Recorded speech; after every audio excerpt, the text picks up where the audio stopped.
বন্ধুরা, আমরা প্রত্যেক দিনই কিন্তু রুটি, লুচি, পরোটা করার জন্য বেলন চাকি ব্যবহার করে থাকি।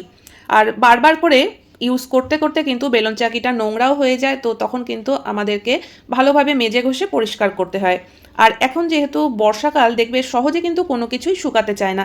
বেলন চাকিটা উপর দিক থেকে হয়তো শুকনো মনে হলেও যদি আমরা প্যাকেট করে রেখে দিই আর ২-১ দিন ইউজ না করি কোনো কারণে, দেখবে বের করে এর থেকে কিন্তু একটা বাজে গন্ধ আসবে আর এর মধ্যে কিন্তু ফাঙ্গাস ধরে যায়। তো সেক্ষেত্রে যে টিপসটা ফলো করতে হবে, দেখো এখানে বেলুন চাকিটাকে মোটামুটি ভালোভাবে শুকনো করে নিয়েছি। আর এবার এখানে গ্যাসটাকে ধরিয়ে একটু হালকা হালকা করে কিন্তু সেঁকে নিতে হবে। যেহেতু কাঠের জিনিস, তো একদম হাই ফ্লেমে দিয়ে কাজটা করবে না, ফ্লেমটাকে সিম করে নিয়ে তারপরে কিন্তু বেলুন চাকিটাকে ভালোভাবে একটু সেঁকে নিতে হবে। এতে করে ভিতরে যদি ভেজা ভাব থাকে, সেই ভেজা ভাবটা কিন্তু চলে যাবে। আর তারপরে সামান্য একটু সর্ষের তেল যদি আমরা বেলুন চাকিতে মাখিয়ে তারপরে রেখে দিতে পারি, তাহলে কিন্তু এর মধ্যে কোনো ফাঙ্গাসও ধরবে না বা এর থেকে কোনো বাজে দুর্গন্ধও আসবে না।